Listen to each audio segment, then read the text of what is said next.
سلام بینندگان عزیز و خوش آمدید به برنامه اخباری آزادی که با تحولات تاجیکستان و جهان شما را آشنا می‌کند. امروز 6 نوامبر این موضوعها را در مد نظر داریم. در انتخابات پرزیدنتی آمریکا دونالد ترامپ بر رقیب خود از حزب دموکرات پیروز شده به قصر سفید برمیگردد. آمریکا به ما وکالت بی سابقه نیرومند داد. ما نظارت سنات را هم بازپس میگیریم. سال معرفت حقوقی و چرا مشکل ساکنان تاجیکستان فقط بعد شکایت به پرزیدنت به طور جدی ارزیابی می شوند. یک نمود معلومات نامه می آید تمام دیگه. ما نتیجه خطی از یگان همی مقامات نگرفتیم. و رهبر روسیه جانبدار امتحان یگانه زبان روسی برای داوطلبان شهروندی این کشور است. در حیات هر روزه با نظرداشت طلبات کسبی معیارهای رفتار اجتماعی و فرهنگی ما معین و مستحکم کردن لازم است. سابق پرزیدنت آمریکا و نامزد حزب جمهوری خود دونالد ترامپ به قصر سفید برمیگردد. طبق گزارش رسانه‌های آمریکایی، ترامپ بر نامزد حزب دموکرات نایب پرزیدنت کنونی آمریکا کامالا هاریس دست بالا شد. بر علاوه این پیروزی، حزب جمهوری خواه نظارت سنات مجلس بالایی کنگرسی آمریکا را به دست می‌آورد. به احتمال زیاد این دستاورد جمهوری خواهان آمریکا به جنگ اوکراین، نزاع در خاورمیانه و دیگر مسائل سطحی جهانی تأثیر جدی خواهند داشت. همکارمان مومن احمدی میگوید صبح چهارشنبه در فلوریدا ترامپ منتظر اعلان رسمی نتیجه های انتخابات نشده طرفدارانش را با پیروزی تبریک نمود. دونالد ترامپ 78 ساله پس از 4 سال تنفس دوباره پرزیدنت آمریکا شد. او وعده قطع جنگ در دنیا را داد. ما ارتش نیرومند و ایدئالی داشتن می‌خواهیم و شرط نیست آن را استفاده کنیم. می‌دانید که ما جنگ نداشتیم. در 4 سال بغیر سرکوب داعش جنگ نبود. داعش را به طور رکوردی نابود کردیم. آنها گفتند جنگ را سر می‌کنیم. من جنگ نمی‌کنم. من جنگ را قطع می‌کنم. این غلبه بزرگی دموکراسی و آزادی است. دونالد ترامپ از حزب جمهوری خواه نامزد بود. این حزب در سنات هم بیشتری کرسی‌ها را به دست آورد. آمریکا به ما وکالت بی سابقه نیرومند داد. ما نظارت سنات را هم بازپس میگیریم. راهی رسیدن ترامپ به پیروزی هموار نبود.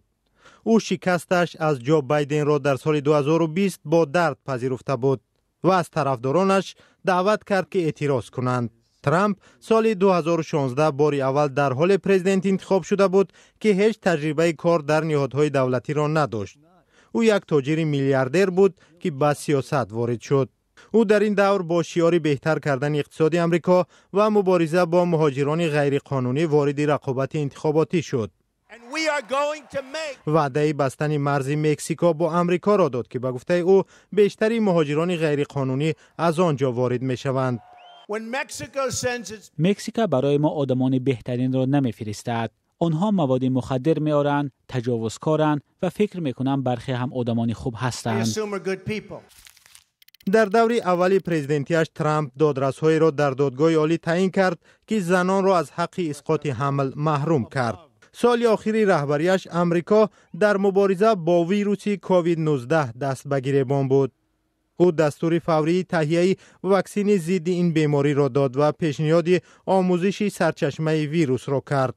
9 میلیون آمریکایی گرفتار این ویروس شدند و 230,000 نفر فوتیدند. یک سبب باختش با جو بایدن را در ناکامیش در مبارزه با کووید 19 می‌دانستند. ترامپ پس از دست دادن مقامش در سال 2020 در صادر کردن جنایات زیاد متهم شد، ولی هیچ دادگاه او را محکوم به جنایت نکرد و راهش برای وارد شدن به انتخابات دوباره باز شد. حالا جهان انتظار است که ترامپ با بازگشت به کاخ سفید چی تغییر خواهد آورد. او با شعار آمریکا را دوباره بزرگ میکنیم وعده داده است که جنگ روسیه با اوکراین را پایان میدهد و راه حل مناقشه در خاورمیانه را پیدا میکند. مومن احمدی گزارش میداد.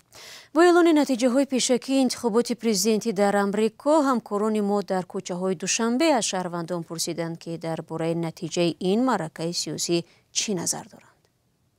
انتخابات امریکا این اصلا کاری داخلی هر یک کشور است. به سر قدرت کی می آید در امریکا البته با سیاست بین المللی تاثیر معین می رساند. اما ترامپ هم شخصیتی است که پیشگویی کردن رفتار و گفتار وی آسان نیست. به هر صورت برای ما اونقدر تفاوت نداره، چون که ما کشوری مستقل هستیم، سیاست مستقل خود را داریم و من اطمینان دارم که دیپلماتی تاجیک در نوبسته از آن کی به سر قدرت در امریکا می آید خط اساسی پیشرفت سیاست خارجی خود را ما دلپرانه با قدم‌های استوار جسورانه میگذاریم. Нет, не насчет женщин вообще разговора не может быть. Я, например, мое личное мнение, лучше Трамп. Да, ну как-то Джо Байден мне как-то не понравилось. Его политика, все это неправильно. Америка пойдет вниз. Если останется Байден, Джо Байден. باوری دارم که خوب بشه. برای چی باوری؟ آخه بسیار وعده داد. جنگا را من میکنم، بس میکنم. همه خیلی گفته بود. دیگه اش نمیگم. ترامپ انسانی خوبه، پریکولنیه. اون همه وایش خنده و چیه که اکوام تماشا کردیم وایش دگیم. برای تاجیکستان یا برای جوانا دنیا خوبه، بعد خیلی خوب تاجیکستان. سر اونا وای شیده بود که دوجا یا برام. خوب بود که با انتخاب کردیم. انسانی خوب بود که انتخاب کردیم که فکر من خود شما باید ترامپ باید میشه که اون سبب شما نکی نمیفهم که با کدوم سبب برآورده بود. برای تاجیکستان خوب است که ترامپ خیلی حاضر ما با همه مملکت ها دادگیریف داریم مکان. هم خیلی از روسیه هم مودا شتات متحده آمریکا همش ما علاقه داریم باید دوستی کنیم یک دیگه خاطر. آخه با گفت من کی ترامپ خوبتره. چی خوبی داره؟ خوبیش هیچ نمیدونم که با فکرم خوبتر است. ترامپ دستی همه را میکشید، یک محترم جناب اولی دستش رو کش بس پیش خودش کشیده.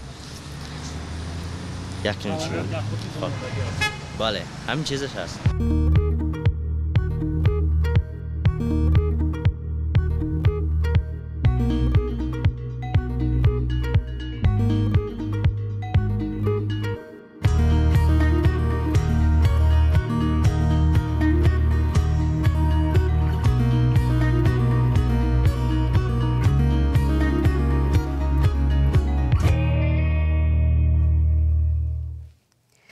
برنامه را ادامه میدیم. فعال سیاسی دلمراد ارگاشف که قرار است از آلمان به تاجیکستان اخراج شود 5 نوامبر کوشش خودکشی کرده است. در این باره رهبر جنبش اصلاحات و رشد تاجیکستان شرافالدین گدویف خبر داد. دلمراد ارگاشف هنگامی که پلیس آلمان میخواست او را به فرودگاه دوسلدورف انتقال دهد رگهای دست و پای خود را بریده است. به گفته منبع‌های آگاه از واقعه او را به بیمارستان انتقال دادند، ولی پلیس گفته است این عمل از اخراج ارگاشف پیشگیری نخواهد کرد. قرار است او به زودی به استانبول و از آنجا به دوشنبه رسانده شود. آخر ماه اکتبر مقامات آلمان گفته بودند بر پایه حکم دادگاه دلمراد ارگاشف باید از 5 تا 7 نوامبر بازپس به وطنش تاجیکستان فرستاده شود. پلیس آلمان ارگاشف را روز 28 اکتبر دستگیر و در بازداشتگاه مهاجران جایگیر کرد. برمیگردیم به تاجیکستان. امروز ساکنان تاجیکستان 30مین سالگرد قبولی سرقانونی کشور را تجلیل می‌کنند. ویژگی دیگری جشن امسال این است که سال 2024 در تاجیکستان سال معرفتی حقوقی اعلان شده است. همکار ما میرزانبی خالقزاد از قول کارشناسان میگوید ناگاهی حقوقی مردم و مقامداران باعث می شود که اکثر مشکل‌های خرد و ریزه نه در جایها بلکه بعد دخالت سطح عالی حل می‌گردد. دادستان ولایت ختلان عوضجان نظرزاده گفته است که به سبب در خود محله ها اجرا نشدن مشکلات شهروندان آنها مجبور می شوند به نهادهای بالایی از جمله به خود رئیس جمهوری تاجیکستان مراجعت کنند و این نکته را در ملاقات با کارمندان ساختارهای دولتی در منطقه کولا بیان داشته است. چون این واخوری ها را عوضجان نظرزاده در دایره چاره‌بینی های سال معرفتی حقوقی انجام داده است و از مقامات خواسته است کارهایی را که می شود در محل حل کرد به انجام رسانند. عبدالحمید شریفوف رهبر خواجگی دهقانی محمد جان میگوید این انتقاد کاملا درست است. وی از آنهایی است که مجبور شده است به نهادهای عالی قدرت در تاجیکستان مراجعت کند. متاسفانه با گذشت خیلی مدتی که مقصد اکثریت عریضه‌های ما سراغشون با گفتی همون مقامات و رهبران مقامات میگن که سراغ عریضه گذشت یگان جواب نشد.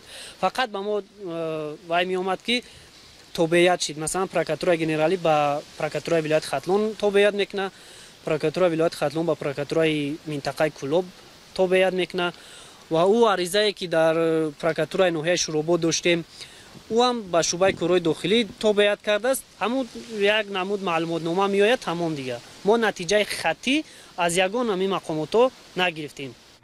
ساکن ناحیه فرخار نورالله غاشف شکایتش را از جماعت آغاز کرده است. از بس که در این زینه حل نشد به رئیس فرخار دادگاه ناحیه و سپس به دادستانی کل و بعدا به دستگاه اجرایی پرزیدنت مراجعه نمود.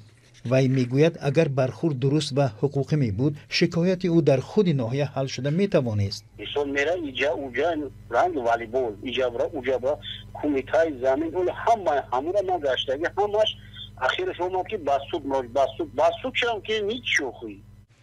این بار اول نیست که برخی مقامداران سخن از تمام نشدن کار ساکنان در محل میگویند. پرزیدنت هم چند مراتب در سخنرانی‌هایش برخی مقامداران را سرزنش کرده بود و گفته بود که به شکایت ساکنان رسیدگی کنند. اما افراد زیادی که به رد آزادی مراجعه کردند میگویند در همون بالاها نیز نه همیشه مشکل آنها حل می شود. نه همه وقت مردم از قانون و نقطه‌های آن درست خبردار هستند. در بسیار موارد مردم تصوراتی نادرستی حقوق و عهده‌داری‌هایشان را دارند و از قرارهای برآورده مقامات محلی راضی نبوده به مقامات بالایی، به سود عالی، به پروکاتور گنرالی و حتی به دستگاه پرزیدنت شکایت میبرند. کارشناس میگوید که پاسخهای بالا هم مشکلات شکایت کننده را حل نمی کند. به گفته او عریضه را برای بررسی نه به جایی میفرستند که از بالاش شکایت شده است. گاه به گفته کارشناس با مشورت مقامات بالا مقامات پایانی میتواند یگان قرار قبول کند. چنین اصول را کارشناس در مقامات پایانی یک احتیاطکاری عنوان داد. اما در سال معرفت حقوقی این صحبت‌های دادستان ولایت ختلان تا چه اندازه به مقامات محلی تاثیر خواهند کرد وقت باز نشان خواهد داد. владимир путин дастур дод бо фарзандони муҷроне ки забони русиро хуб намедонанд алгоритм ва ё дастури хостая карда шавад. вай дар ин бора дар ҷаласаи шӯрои татбиқи сиёсати давлатӣ дар соҳаи дастгирии забони русӣ ва забонҳои халқҳои русия изҳор дошт. илова бар ин президенти русия пешниҳод кардааст ки барои довталабон ва шаҳрвандони хориҷӣ меъёри ягонаи тестӣ аз забони русӣ таъсис дода шавад. قاعده‌های عمومی دانستن زبان برای آنهایی که بر روسیه با هدف کار می‌آیند ضرورند. درجه دانستن زبان را با نظرداشت احتیاجات واقعی هنگام کار به وقت معاشرت در حیات هر روزه با نظرداشت طلبات کسبی معیارهای رفتار اجتماعی و فرهنگی ما معین و مستحکم کردن لازم است. рӯзи 29 октябр думаи давлатӣ чанд лоиҳаи қонунӣ марбут ба муҳоҷиронро қабул кард ки яке аз онҳо ба имтиҳонгирии шаҳрвандони хориҷӣ марбут аст. ин санад ширкати миёнравҳоро дар имтиҳонҳои муҳоҷирон маън мекунад. як рӯз баъд аз ин владимир колокольцев вазири корҳои дохилӣ гуфт ки 66 000 шаҳрванди хориҷӣ аз имтиҳони забони русӣ нагузаштанд. ин чоряки шумораи умумии довталабоне мебошад ки имтиҳон супурданд. ба замони ҷанги Русия алайҳи Украина бори аввалин бесарнишинҳо ба ҷумҳурии Доғистон ҳамла карданд. Телеграм-каналҳои русӣ бо такя ба сокинони маҳаллӣ навиштанд суби барвақти 6 ноябр дар Доғистон таркиш ва садои монанд ба тирпаронӣ шунида шуд. Дертар Сергей Меликов раҳбари Доғистон аз сарнагунии дрон ё бесарнишин хабар дод. Меликов аз сокинон хост оромиро ҳифз карда танҳо ба хабарҳои санҷидашуда такя кунанд. раҳбари Доғистон ҳамчунин гуфт мардум навори ҳамлаи бесарнишинҳоро дар интернет پخش نکنند. دوستان عزیز 15 دقیقه که در اختیار داشتیم به پایان رسید. تشکر که تا پایان برنامه ما رو تماشا کردید. البته خبرهای از این بیشتر رو چون همیشه در وبسایت azadi.org میتوانید پیدا کنید. خود را احتیاط کنید عزیزان و خدا نگهدار.